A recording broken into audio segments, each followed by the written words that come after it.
Hello अस्सलाम वालेकुम, welcome back to my channel. कैसे हैं आप लोग? ठीक हैं, खुश हैं, मज़े में हैं? और मैं भी बिल्कुल ठीक हूँ और आप लोगों को बहुत मिस कर रही थी, इसलिए मैंने सोचा कि आज आप लोगों के साथ अपनी थोड़ी-सी एक्टिविटीज़ शेयर करूँ कुछ दिन पहले की।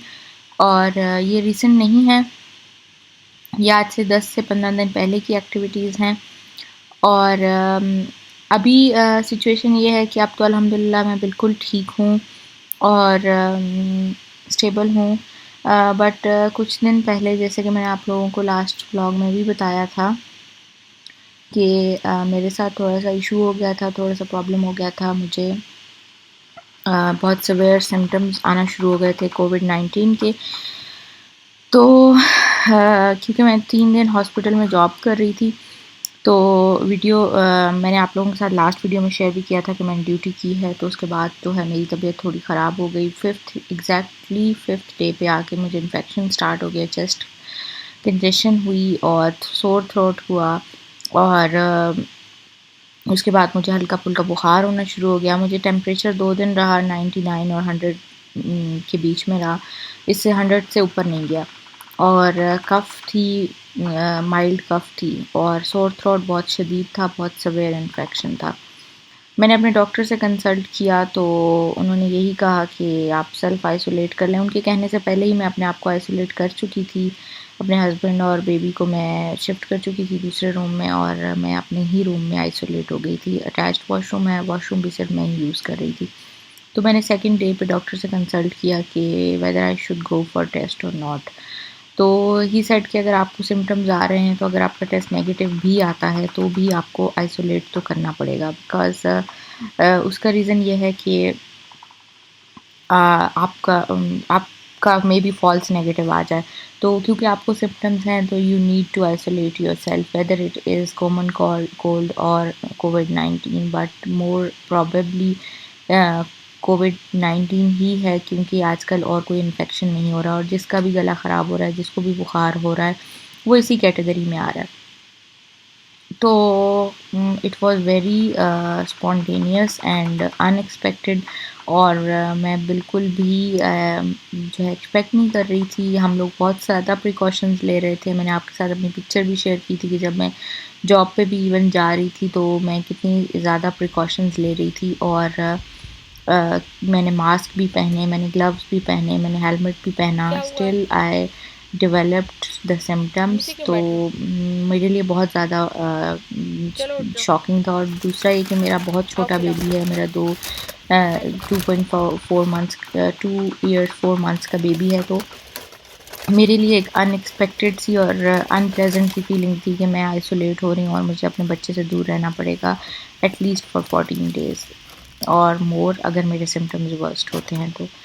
तो अल्हम्दुलिल्लाह मेरे सिम्पटम्स जो हैं वो वर्स्ट खाया? नहीं हुए, लेकिन डे 7 तक सिम्पटम्स डेली के आते ही रहे।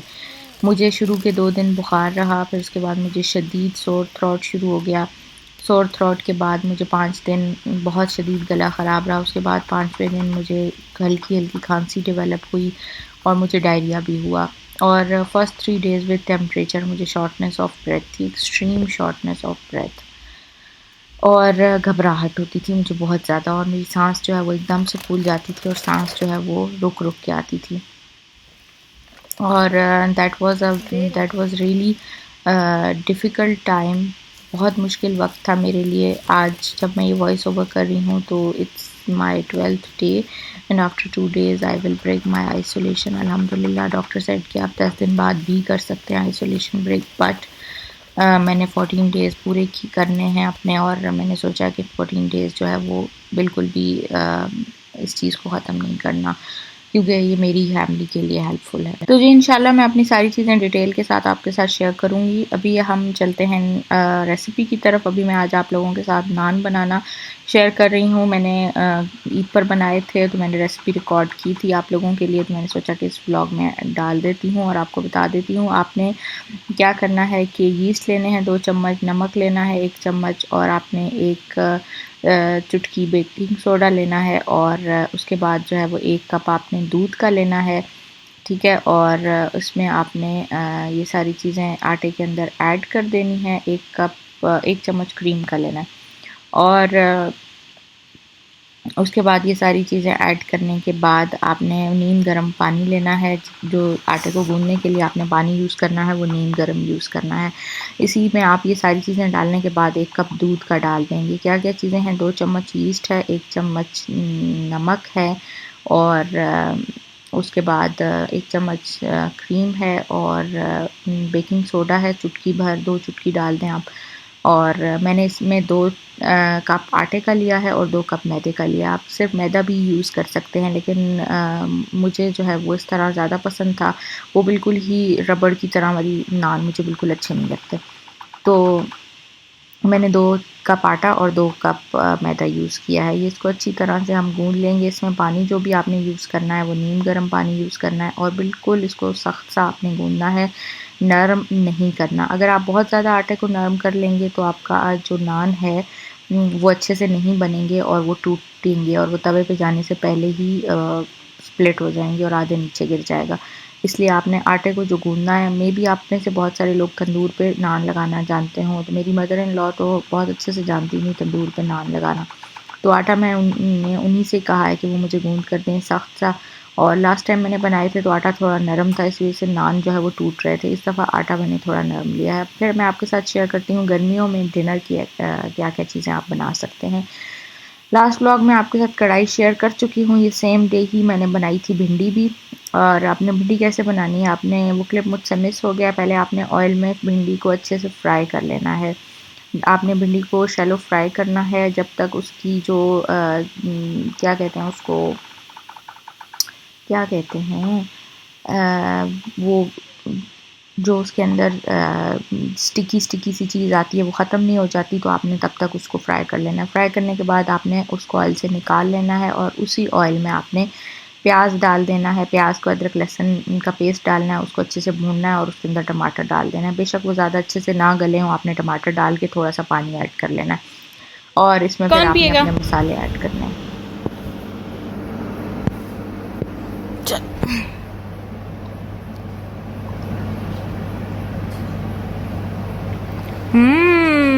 मज़े मज़े का। चलो उठ के बैठो, उठ के बैठते हैं बेबी। साथ में जी मदरहुड भी चलता रहता है। आप मदर्स का तो आपको पता ही है। मैं इसको ढक के चली गई थी और हादी को मैं जूस पिला रही थी, और आधा उसने पिया और आधा गिरा दिया। बस यही होता है बच्चों का। मसाला जब अच्छे से हो जाए, भुन जाए, तो आपने जो है वो इसमें भिंडी डाल देनी है। स्पाइसेस में आपने रेड चिली डालनी है, हल्दी डालनी। हल्दी का इस्तेमाल आजकल ज़्यादा करें, एंटी इन्फ्लेमेटरी प्रॉपर्टीज़ हैं उसकी। और खुश्क कुटा हुआ धनिया डालना है आपने, सब्ज़ धनिया, और नमक डालना है, और सब्ज़ मिर्चें आप पहले ही भिंडी के साथ फ्राई कर लें, उसका भी बहुत अच्छा सा फ्लेवर आता है, और एंड पे भी डाल सकते हैं। तो अभी मैं इसको जो है वो मैंने मिक्स कर दिया है। भिंडी हमारी ऑलरेडी फ्राई हुई हुई है, तो इसको हल्की आंच करके जो है वो आपने ढक के रख देना है, और इंशाल्लाह ये बहुत मज़े की, बहुत जो है ना अच्छी सी रिफ़्रेशिंग सी खिली खिली सी आपकी भिंडी रेडी हो जाएगी। बहुत ज़्यादा जो मसाले के अंदर भिंडी को भूनते रहते हैं, उसकी वजह से वो बहुत ज़्यादा फुस हो जाती है, और फिर वो खाने में उस तरह का टेस्ट नहीं आता। तो खड़ी-खड़ी जो भिंडी होती है वो मुझे बहुत अच्छी लगती है, और वो आपकी तभी बन सकती है जब आप उसको शैलो फ्राई करके निकाल लेंगे और बाद में मसाले में ऐड करेंगे। तो ये यहाँ पे भिंडी हमारी बस रेडी होने वाली है। अभी आप इसको दम पे रखें, और जी उसके बाद थोड़ी देर बाद आपने देखना है, और आपका खाना रेडी हो गया। और समर्स में आपको पता है कि भिंडी बहुत अच्छी लगती है, इसके साथ आप सब्ज़ चटनी बना लें। मैंने भी बनाई थी, साथ में मैंने कढ़ाई भी बनाई थी। कढ़ाई मुझे कम लगी तो मैंने फिर भिंडी भी बना ली। दोनों चीज़ें मेरे पास कम कम रखी हुई थी, तो मैंने सोचा चलो दोनों ही बना लेते हैं, गुजारा कर लेते हैं। तो बस ये हमारा डिनर रेडी हो गया, और ये देखें कितना खूबसूरत इसका कलर आया, और कितनी हसीन लग रही है मेरी जो है वो भिंडी। और ये एक तरफ से भिंडी बन गई और दूसरी तरफ से हमारी कढ़ाई रेडी हो गई। इसकी रेसिपी मैं आपके साथ लास्ट ब्लॉग में शेयर कर चुकी हूँ, और आप लोग मुझे ज़रूर बताइएगा, ट्राई करिएगा कि कैसे बनती है कढ़ाई भी और भिंडी भी, और आपने मुझे बताना कि आप लोग किस रेसिपी से बनाते हैं। तो अभी हम बना रहे हैं नान, और ये देखें नान कितना सख्त है आटा, कंधे आपके दर्द करना शुरू हो जाए, इतना सख्त होना चाहिए आटा। ठीक है, इसको आप जो अपना टॉप है, मार्बल टॉप है, उसको क्लियर करें, क्लीन करें और उसके बाद मार्बल टॉप के ऊपर थोड़ा सा खुश्क आटा लगाकर इसको अच्छे से दोबारा से गूंद लें हाथों की मदद से। इससे ये होगा कि इसकी जो चिपचिपाहट है वो ख़त्म हो जाएगी। अभी आप देख रहे हैं कि मैं पेड़े बना रही हूँ। मैंने सारे ही पेड़े इकट्ठे नहीं बनाए थे, 5-6 पेड़े इकट्ठे बनाकर फिर उसके बाद उनको पकाने के बाद दोबारा पेड़े बनाए थे। फ्रेश ज़्यादा अच्छे से मज़े के बनते हैं। और ये मैंने पेड़ा बना लिया और अभी आपको मैं बनाती हूँ रोटी, दिखाती हूँ अपनी नान। और मैंने एक तरफ से इसको जो है वो थोड़ा-सा तवे के ऊपर पकाने के बाद मैं इसको दोनों तरफ से सेक रही हूँ। सेकने से इसका बहुत अच्छी-सी लुक आती है, बिल्कुल तंदूर वाली लुक आती है, ऐसा लगता है जैसे आपने आग पे पकाए हैं और कोयलों में पकाए हैं। और तंदूर की रोटी का तो अपना ही मज़ा आता है, नो डाउट। अब ये देखें, मैंने आपके साथ शेयर किया है कि आपने इसको पानी भी लगाना है।